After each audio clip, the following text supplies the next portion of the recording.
L'étude d'aujourd'hui a pour titre « La bête qui monte de la mer ». C'est tiré d'Apocalypse chapitre 13. Pendant le Moyen Âge, la papauté a eu un pouvoir à la fois politique et religieux.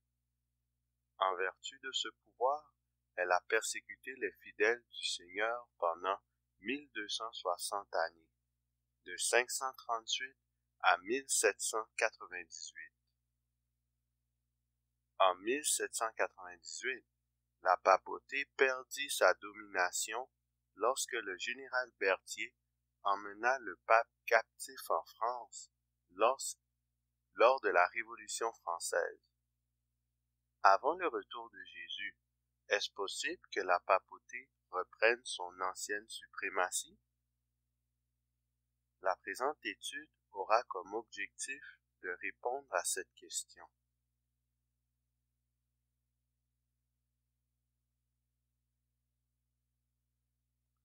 Apocalypse 13, verset 1. Puis je vis monter de la mer une bête qui avait 10 cornes et 7 têtes, et sur ses cornes 10 diadèmes, et sur ses têtes des noms de blasphème.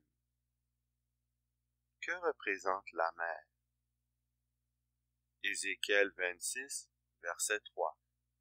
À cause de cela, ainsi parle le Seigneur, l'Éternel. Voici, j'en veux à toi, Tyr. Je ferai monter contre toi des nations nombreuses, comme la mer fait monter ses flots. La mer représente des nations nombreuses. La bête en question provient donc d'un endroit ayant une grande densité de population. Apocalypse 13, verset 1. Puis je vis monter de la mer une bête qui avait 10 cornes et 7 têtes, et sur ses cornes 10 diadèmes, et sur ses têtes des noms de blasphème. Que représente cette bête? Apocalypse 12, versets 3 et 4. Un autre signe parut encore dans le ciel, et voici, c'était un grand dragon rouge, ayant 7 têtes et 10 cornes, et sur ses têtes 7 diadèmes. Sa queue entraînait le tiers des étoiles du ciel, et les jetait sur la terre. Le dragon se tint devant la femme qui allait enfanter, afin de dévorer son enfant lorsqu'elle aurait enfanté. Daniel 7, verset 7.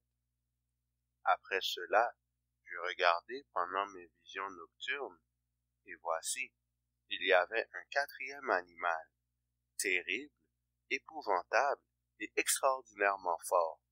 Il avait de grandes dents de fer. Il mangeait, brisait, et il foulait aux pieds ce qui restait. Il était différent de tous les animaux précédents, et il avait 10 cornes. La description de la bête est la même que celle du dragon, contenue dans Apocalypse 12, et est similaire au quatrième animal qui avait aussi 10 cornes dans Daniel 7. Ces deux animaux représentent Rome. La bête qui monte de la mer symbolise ainsi Rome. L'emphase est mise sur la Rome papale dans ce cas-ci. Apocalypse 13, verset 2. La bête que je vis était semblable à un léopard. Ses pieds étaient comme ceux d'un ours, et sa gueule comme une gueule de lion. Le dragon lui donna sa puissance et son trône et une grande autorité. Cette bête possède des caractéristiques de tous les empires qui ont existé sur terre, telles que décrites dans Daniel 7. Léopard représente l'Empire grec, l'ours représente l'Empire médo-persan, lion représente Babylone et dragon représente Rome. Scrutons les caractéristiques principales de ces empires afin de reconnaître les faits et gestes de la papauté. Quelle est la caractéristique principale de la nation grecque? 1 Corinthiens 1, verset 22. Les Juifs demandent des miracles et les Grecs cherchent la sagesse. On parle ici de sagesse humaine et non la sagesse divine. Les Grecs étaient reconnus pour leurs nombreux philosophes et savants. La philosophie grecque est encore étudiée aujourd'hui. La bête a comme caractéristique d'utiliser la sagesse humaine et non la sagesse divine. Quelle est la caractéristique principale de l'Empire médo-persan? Daniel 6, versets 8 et 9. Maintenant, ô roi, confirme la défense et écris le décret, afin qu'il soit irrévocable, selon la loi des Mèdes et des Perses, qui est immuable. Là-dessus, le roi Darius écrivit le décret et la défense. La loi des Mèdes et des Perses était immuable. Ces décrets étaient irrévocables. Or, la bête a également une loi qui est impossible à modifier. Elle émet des décrets basés sur cette loi.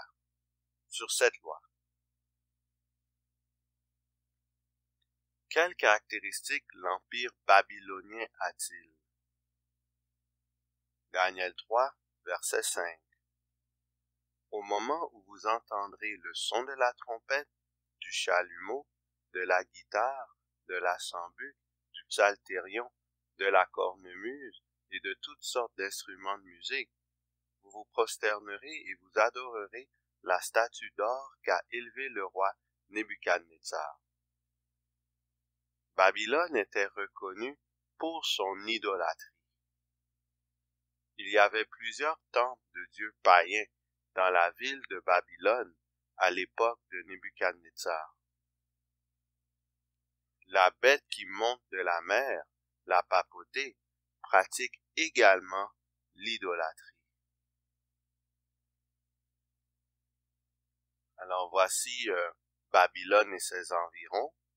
Chaque lettre est un temple dédié à un dieu païen.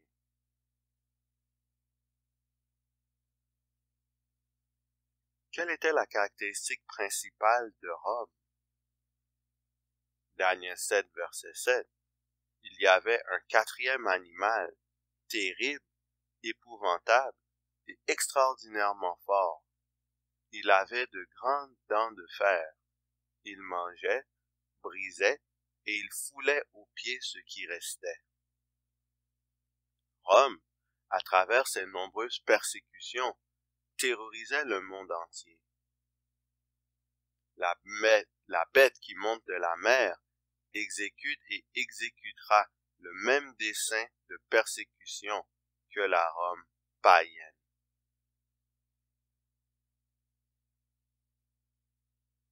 Bilan des caractéristiques de la bête qui monte de la mer, la papauté.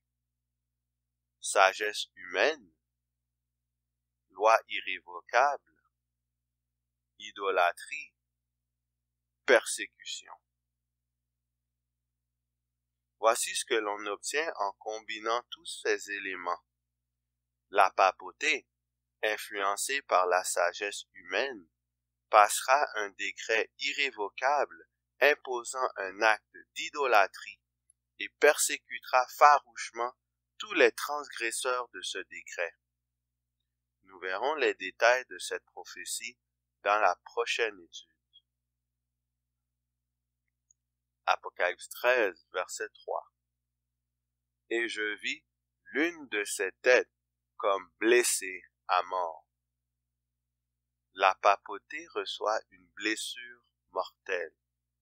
Qui dans la Bible a reçu une blessure mortelle? Matthieu 27, verset 26. Alors Pilate leur relâcha Barabbas, et, après avoir fait battre de verges Jésus, il le livra pour être crucifié. Jésus a reçu une blessure mortelle lorsqu'il fut crucifié. La papauté, étant l'Antéchrist, reçut un symbole de cet événement. La blessure mortelle infligée à la papauté arriva en 1798 lorsque le général Berthier, à la tête de l'armée française, est entré à Rome. Il a déclaré la fin du règne politique de la papauté et a emmené le pape prisonnier en France, où ce dernier est mort peu de temps après. Citation. Le général Dufault, de l'ambassade de France, ayant été tué dans un rixe, les troupes françaises menées par le général Louis-Alexandre Berthier ont envahi les États pontificaux et se sont emparés de la ville de Rome le 11 février 1798. Le pape Pie VI a été déposé et déporté en Toscane, puis en France, où il meurt en exil. À la place des États pontificaux, le général Berthier a proclamé la République romaine le 15 février 1798. Le nouveau pays a été organisé sur le modèle de la République française par Donoux et Monge, avec l'aide de révolutionnaires locaux et de quelques Français comme Florent. Apocalypse 13, verset 3. Mais sa blessure mortelle fut guérie. La blessure mortelle de la bête est maintenant guérie. La bête passe ainsi de la mort à la vie. Matthieu 16, verset 21. Dès lors, Jésus commença à faire connaître à ses disciples qu'il fallait qu'il allât à Jérusalem, qu'il souffrit beaucoup de la part des anciens, des principaux sacrificateurs et des scribes, qu'il fut mis à mort et qu'il ressuscita le troisième jour. Tel Jésus qui fut ressuscité, la papauté ressuscitera également. Cette portion de prophétie n'est pas encore accomplie. Il y aura bientôt une restauration mondiale du pouvoir papal, à part une minorité de fidèles. En 1798 et durant les années suivantes, l'Église catholique était mal perçue mondialement.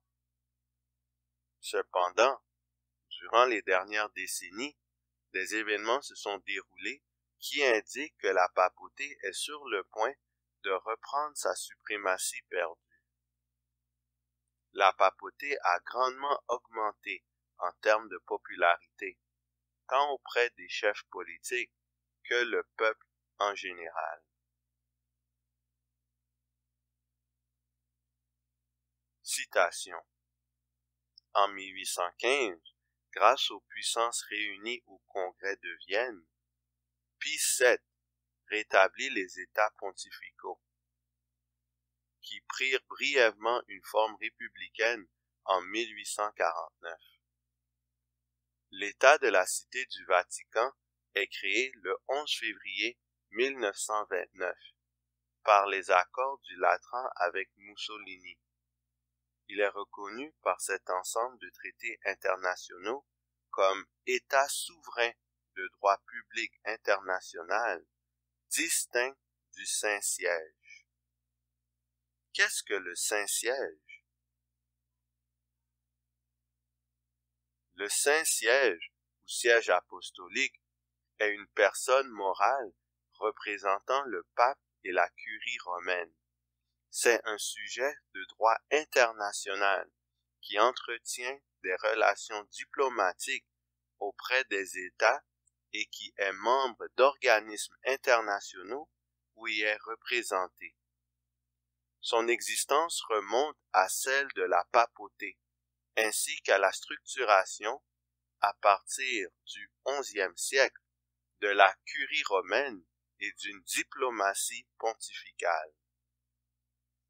Le Saint-Siège constitue la suprématie du pape dans les décisions politiques internationales. C'est ce qui avait résulté à la grande persécution du Moyen Âge. Le Saint-Siège reviendra bientôt. Autre citation. À première vue, la grande popularité du pape François auprès de l'opinion publique internationale semble l'affirmation d'un principe essentiel du catholicisme, qui fonde sa structure ecclésiastique sur la primauté juridique du pape sur les autres évêques. La volonté de relancer l'image du catholicisme auprès de non-catholiques en ce moment semble l'emporter sur les questions internes et sur les principes moraux.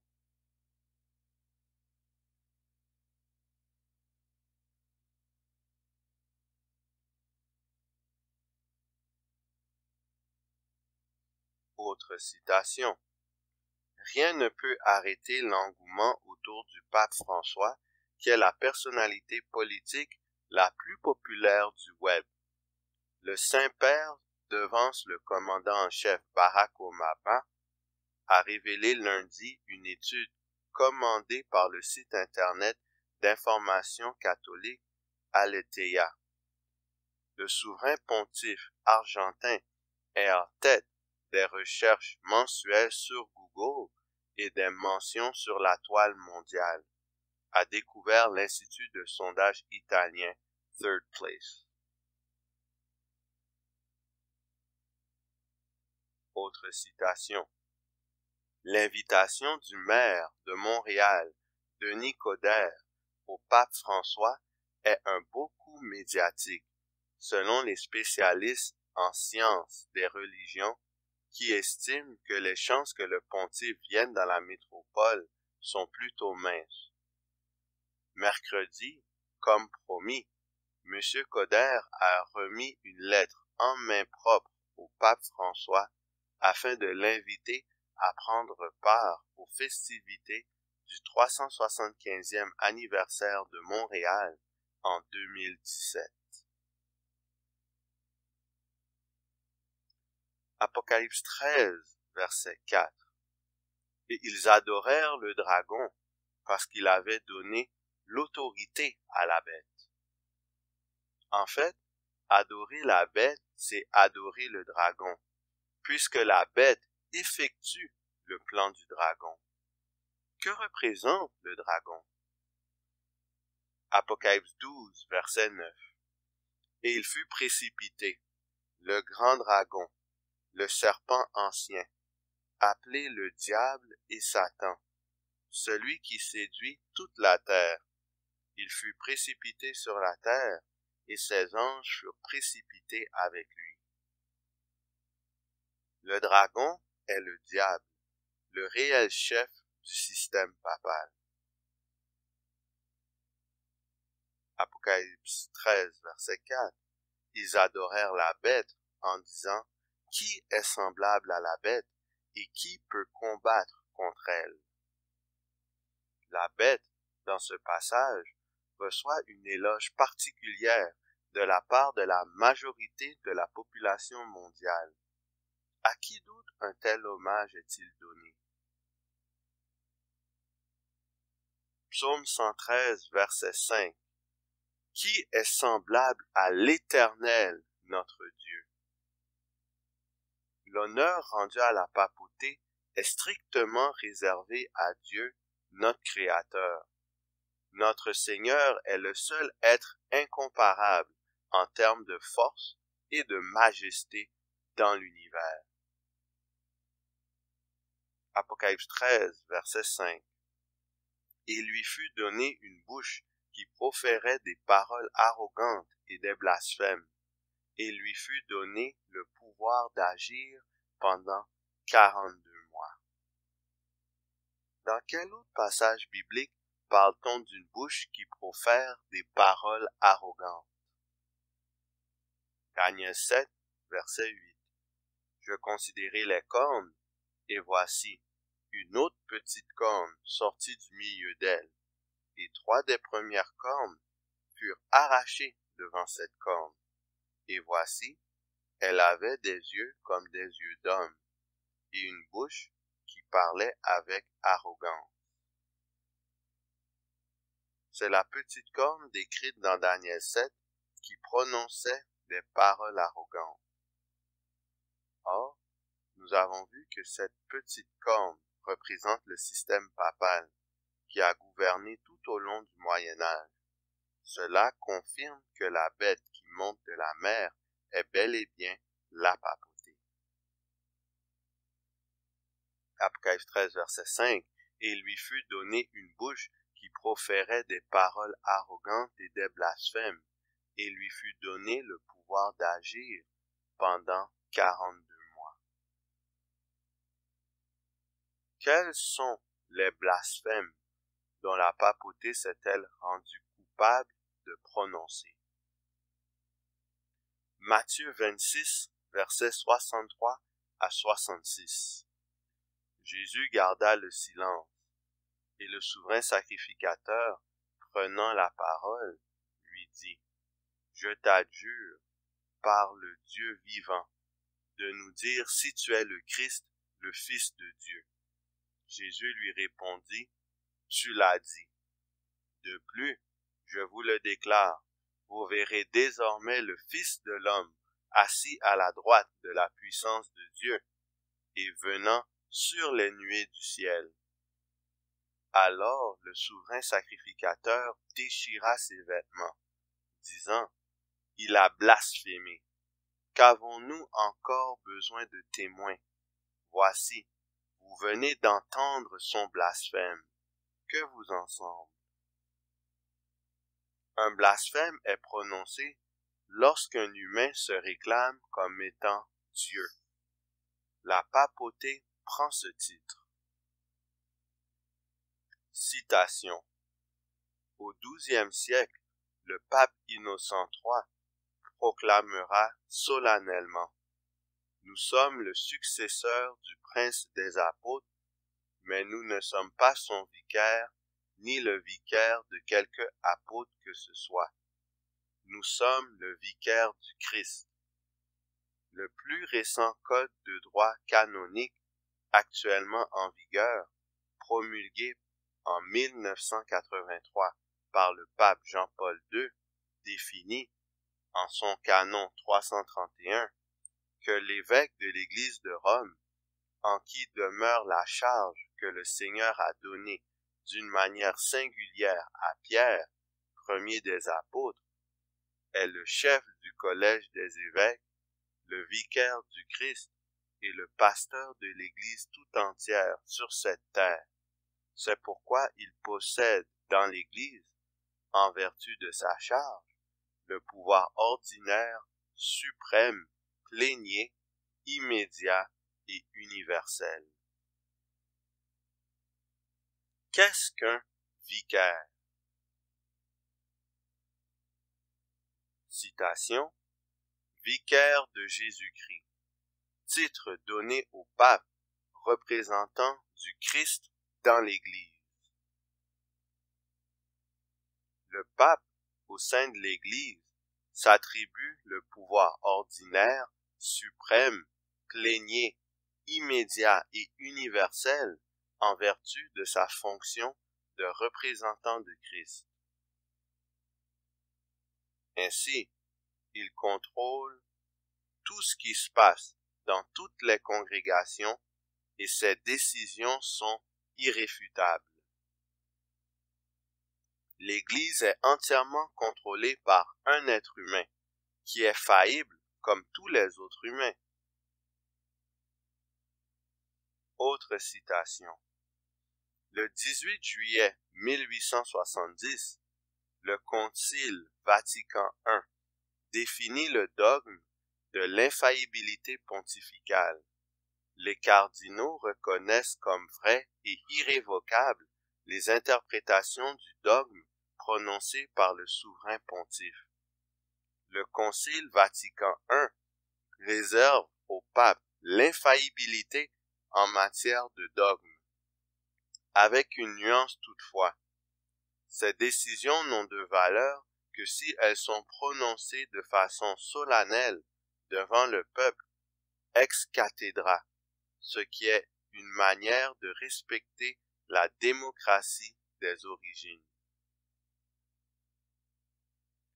Le pape est reconnu comme ne pouvant jamais se tromper sur toute question de doctrine ou de pratique religieuse.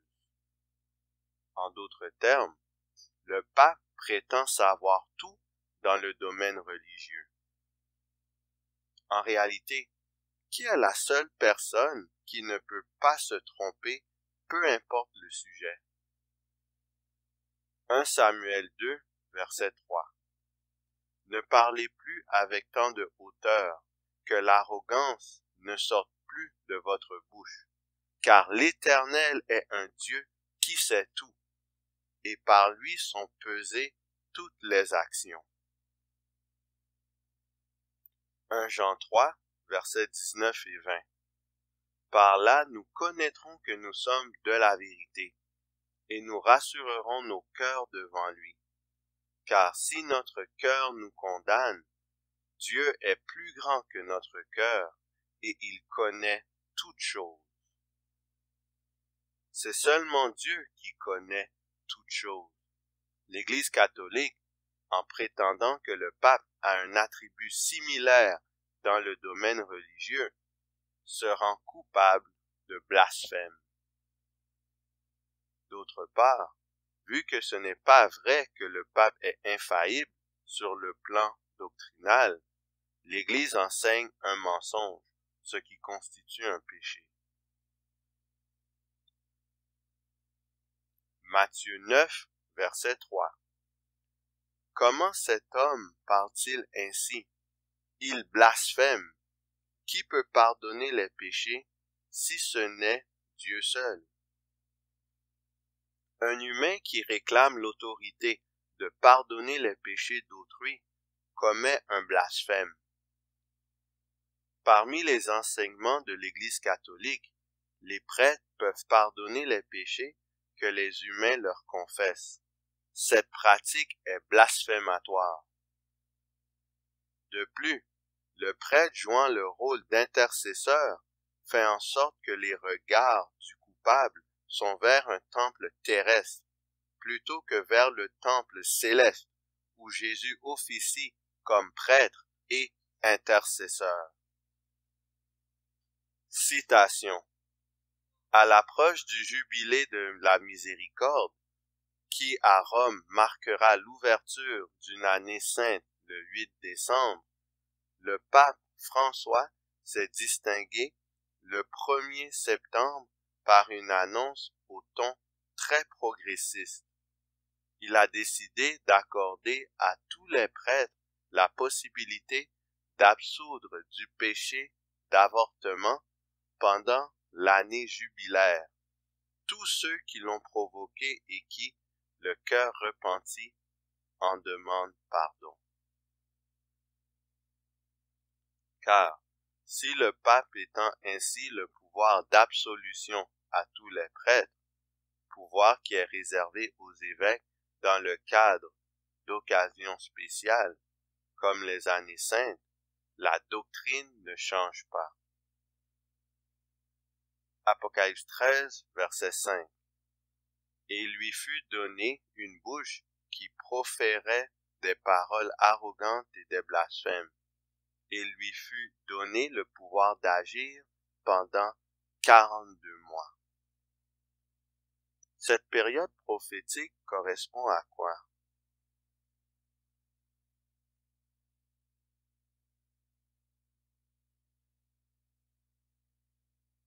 Un mois prophétique est égal à 30 années littérales. 42 mois prophétiques correspondent à 1260 années littérales.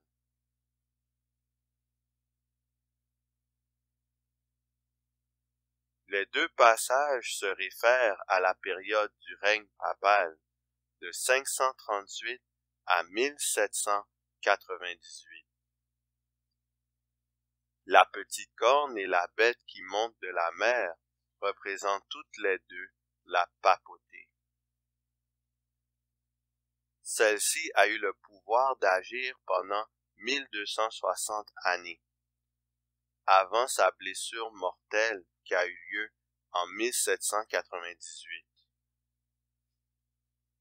Citation: le siège de Rome de 537 à 538 est un siège ayant duré 1 an et 9 jours du 2 mars 537 au 12 mars 538, durant la guerre des Goths de 535 à 553.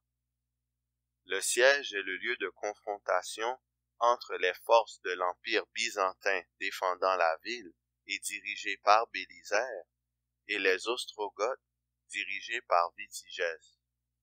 Il eut un impact décisif sur le cours de la guerre et vit la victoire des Byzantins qui parviennent à repousser les Ostrogoths.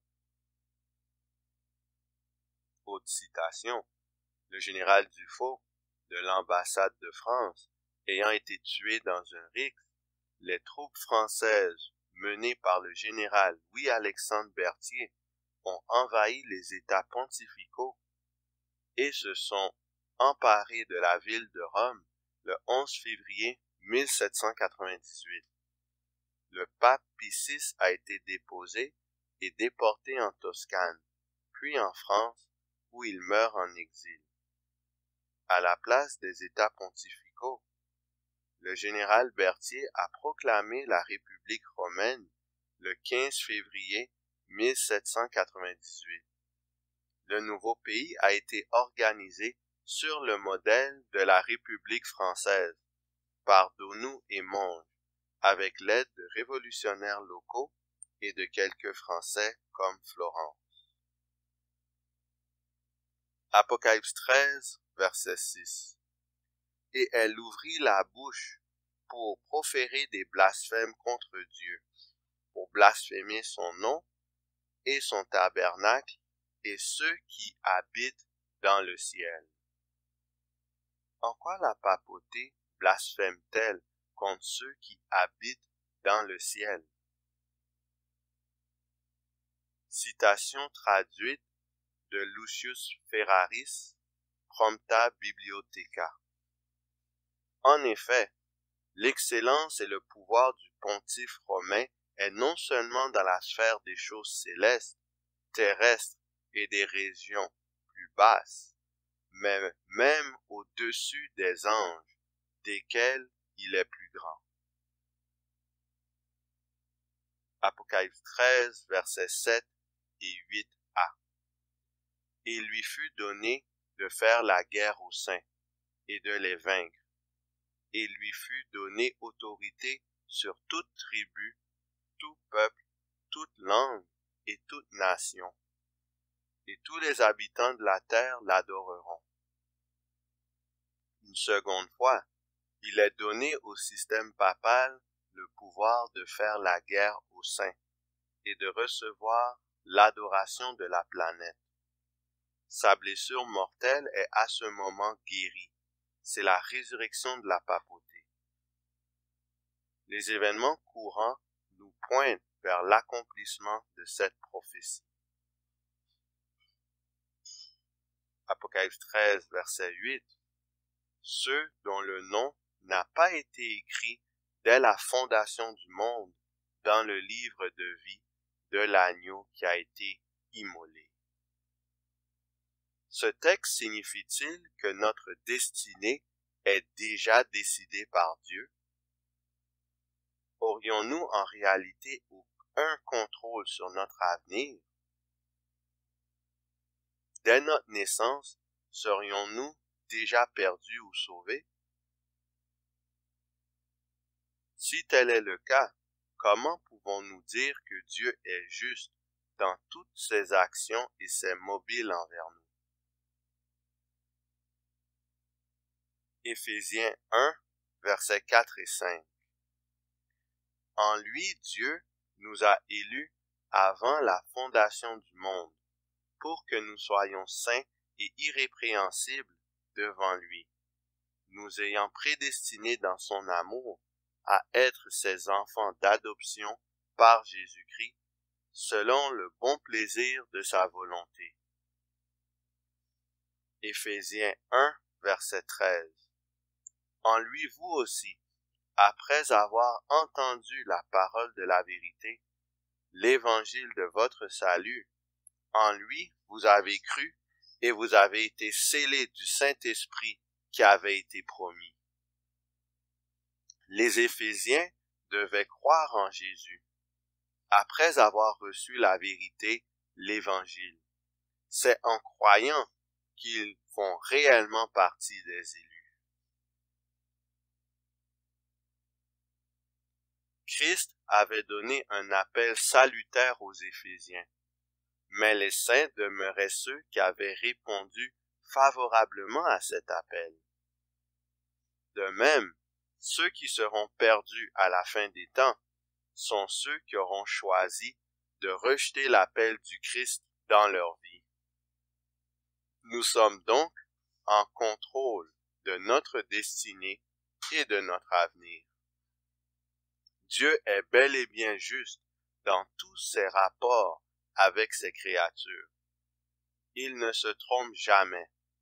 Nous pouvons avec assurance nous fier sur lui pour avoir la victoire.